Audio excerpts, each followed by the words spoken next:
What's good, fam? Welcome back to the Zone for game lovers, otherwise known as the Zone, for those of you that are new.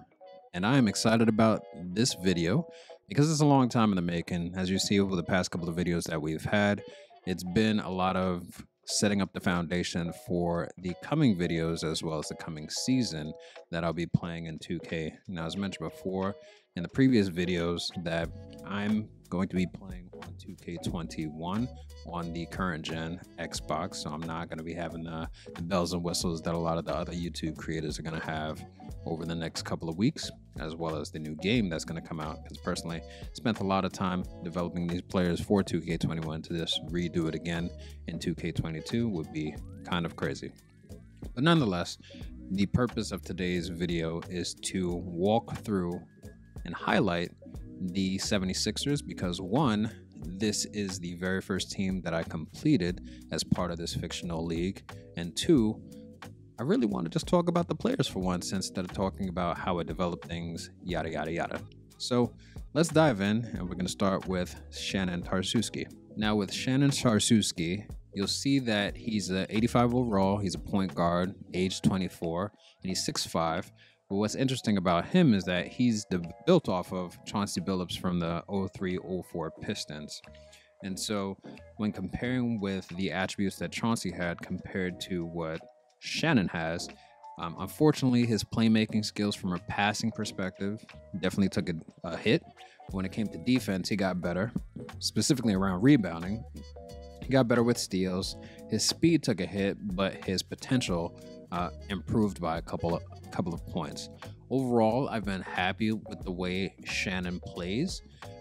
I will say that he could turn it on and off when he wants. I guess his consistency is probably something that's probably a downside for him. So I'm just gonna check that real quick, because I noticed there are some days or some games, I should say, where he plays and then other games where he doesn't, and it might just be a matter of his matchup. But seeing here, his defensive consistency and offensive consistency, they're pretty high, so it really doesn't make sense as to why some games he's on and some games he's off. But for the most part, he's usually on. And so you'll see that he's currently ranked as the highest player on this team, and I mainly don't know why, because if you look underneath, we have Angel Reid. Now Angel is a bit special. So you'll see he has the same overall as Shannon, but he's ranked as the number 2 highest player on this team. So what I was doing a few weeks ago is I was experimenting with the roster that I had at that moment, just to see how the CPU would handle the teams throughout the season. So for example, I was just simulating everything. I didn't play any games. I was just looking to see if there were any trades made, if there were any assignments or pickups made during the season. And it looked like, one, if you don't have any free agents populated in your roster, 2K is going to create a fictional free agency list. And then from there, the CPU is able to sign players from that list if it so chooses. And so I saw probably about 4 to 5 signings during the year, but for the most part, teams didn't really sign any players, nor did they trade, surprisingly. And I would have expected a lot of teams to trade because of how the randomizer worked for that specific team. You'll see that there are some teams that have way too many people at a certain position. A lot of cases, usually the power forward position. And so I wanted to avoid 2K signing up all these random players that I personally did not create. And so as a result, I decided to go back and add one more additional player to each of the teams, which means I have to create an additional 30 players instead of the 14-man roster that I was currently building up towards. So nonetheless, when it comes to Angel Reid, he is based off of Kobe Bryant, rest in peace, which is why he has the number 8 on his jersey. And what was unique about this is that the randomizer really worked in Angel's favor. So first and foremost, it picked the same position that Kobe was at this point in time. We're using the 2000-2001 Lakers version of Kobe, which had the number 8, which is why I assigned number 8 to Angel. And he got the same position. Now granted, Kobe was taller and he weighed more, but the randomizer really selected the right settings or right attributes for Angel. Now, when it comes to the attributes specifically that were highlighted for changes, the majority of the attributes were reduced, with the biggest hits coming from his hands as well as his steals, as well as his stamina. Or I should reverse that. The steal actually got a bump by 27 points, but the stamina got hit by 39 points. It was reduced downwards. And then the potential was reduced as well. But the way 2K works is that if you reduce the potential to below what the player's overall should be or is, then the potential is automatically going to be based off of the overall. So I believe right now it should be at an 85, which we will check shortly. So yeah, you'll see the potential is 85. And so overall, Angel didn't get hit poorly when it comes to the base that we used with Kobe. The only difference is Kobe had 44 badges in this build and Angel has 10. But he could quickly develop, I'm assuming, over time if he stays in the league long enough. And so I will say that the dynamic of the team changed once I created Angel, and I'll go into more detail as we get further down the roster. But I noticed that a lot of the touches go to Angel now, and he likes to spend a lot of time doing dribble size ups and calling for ISOs, which kind of slows the play down a bit. But I'll dive into more detail about my thoughts about the team shortly. And so next up, we have Ralph Holloway. So I like Ralph a lot in that he is definitely a playmaker. And it's probably because his base is Penny Hardaway from the 94-95 Magic. So not only is he able to play make, but he's also able to shoot, and he definitely loves driving to the basket. His tendencies were beefed up a bit, mainly around his shooting. So his shot mid-left, shot 3 center, and shot 3 right, they were augmented. But from an attribute perspective, I would say that 4 out of the 6 attributes that were selected got downgraded, with his post fade increasing, his steal dropped by almost 50%. His shot contest fell down, but I think his teammates make up for that. And his offensive consistency definitely took a hit, and it's definitely apparent when he's playing on the field. And you'll see that unlike Penny, who was a point guard, shooting guard, Ralph is a power forward, small forward. So I think that if I were to change him to that position, let's just do that now.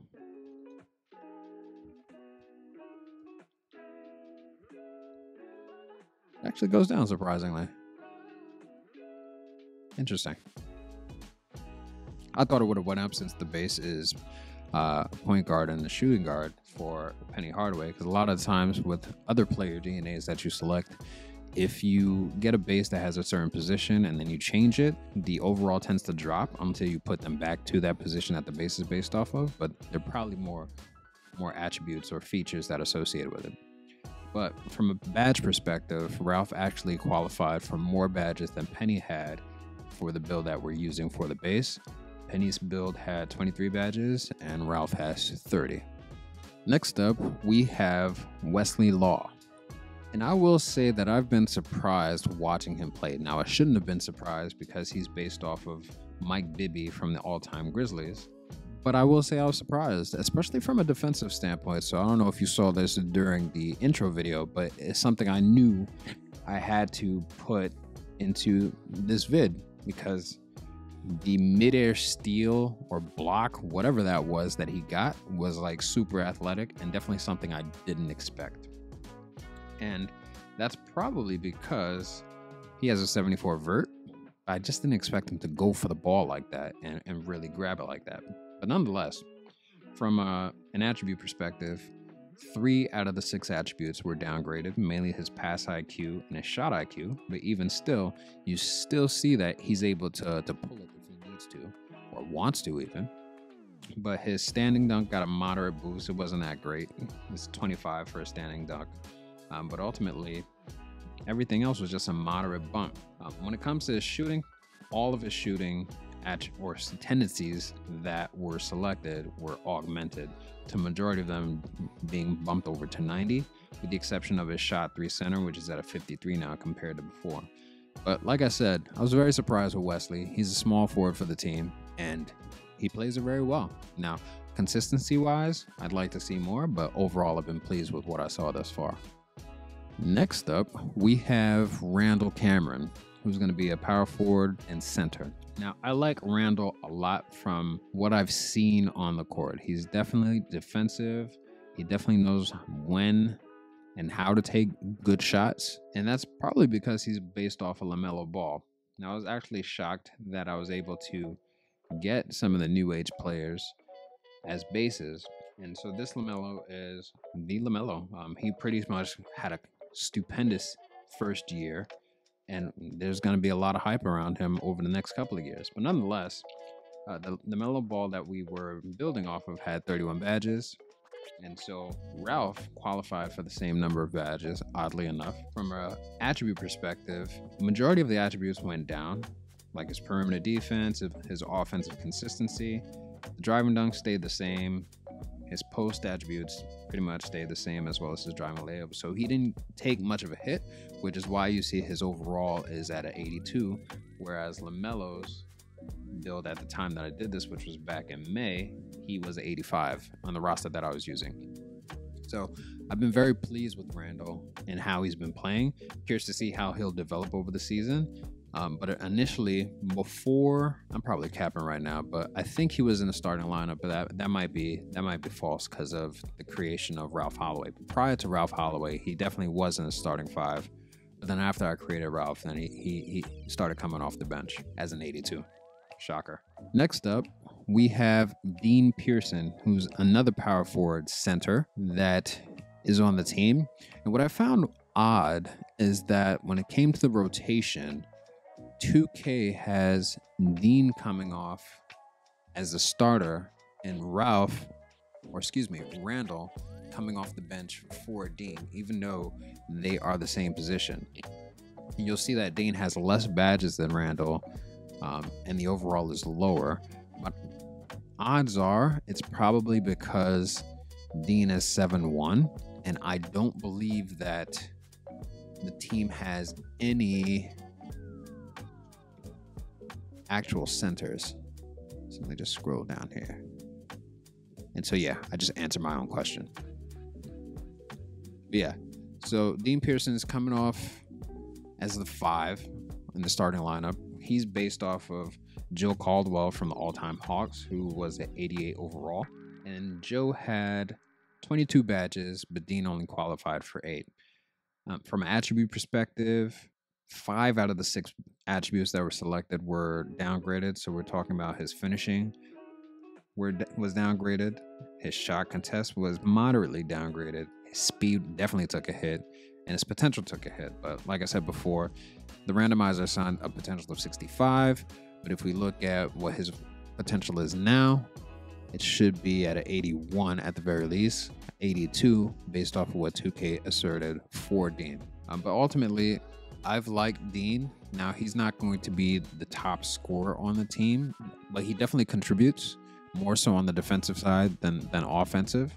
And I think all around, he's a good addition to the team. Next up, after Dean, we have Clarence Booker. Now, I have a soft spot for Clarence because he was the first player I created for this league. So I'm not talking about the original 6 that we highlighted a few videos ago. He's literally the first player I created for this league. And so he is based off of a 2K base. His player card is one of the original player cards. It doesn't have all the bells and whistles. And I honestly didn't track how his attributes changed. But nonetheless, his pass vision at the very least is very low. His vertical is good. His strength is really low. His stamina is low. But his steal is good, and his potential is decent. It's a 72, but I think 2K probably bumped that up to 74 to match his overall, which it did. And I will say that Clarence is not going to be an all-star per se, but he is a star. He definitely contributes to the team, and he definitely knows how to take his shots. When I first started watching these players play against each other, being that I didn't have a huge roster to choose from, I was watching these players play on the blacktop. So I was pitting all the shooting guards against fellow shooting guards or small forwards against small forwards. And in this case, he could play both positions. So I had him going against shooting guards as well as small forwards. And so being that it was one-on-one games, I thought Clarence was absolute trash. But then when I started watching the 5-on-5 games, then I noticed a different Clarence. So he doesn't have the ability to create plays off the dribble. So he'll never call it ISO. But being on a team, he's able to create some additional space. You'll find that Clarence stays around the perimeter the majority of the time. And if he has an open shot, he's going to make that shot. And you can see that looking at his attributes to the right, especially when it comes to three-point. He has a 91 attribute for the three-point shot. So he's deadly from beyond the arc. If he gets in the mid-range, there are possibility that he'll miss his shots if he's contested, but normally he won't go in the mid-range. He'll usually stay around the wings and take his shots, as you saw in the intro. So I do have a soft spot for him as well, because he was in the starting lineup until I created Angel Reid, and then he got bumped down to the bench. And so as a result, he's still able to contribute. I think the bench needed that depth to begin with. One thing I will note that I like about this team compared to a lot of the teams thus far that I'm hoping will change as we get some of the draft class in is that this team, specifically Clarence, specifically Ralph, Angel, Wesley, Shannon, as well as a few other people that are on the bench, like Dale Hickson, who's like deep in the bench. I don't even think he plays most of the time. This team has shooters. So it has shooters, it has finishers, slashers. It also has defensive playmakers, and I honestly think that this team will go far. Now, I said I wasn't going to talk about the team, but Clarence will play a role. It won't be a dominant role, but he will play a role in this team's success as long as they stay consistent with their play. Now, next up, we have Gabriel Craig. And so the next three players, I believe, so we have Gabriel Craig, we have Roderick Henderson, and Ayyyyy Garland. These three players were in my current session of my league that I highlighted in the last vid. And they were rookies that were in the draft class that were drafted. So Gabe went 34th overall, and he was drafted by the 76ers, which is why he's on this team. Roderick himself, he went 55th overall. He was also drafted by the 76ers, which is why he was here.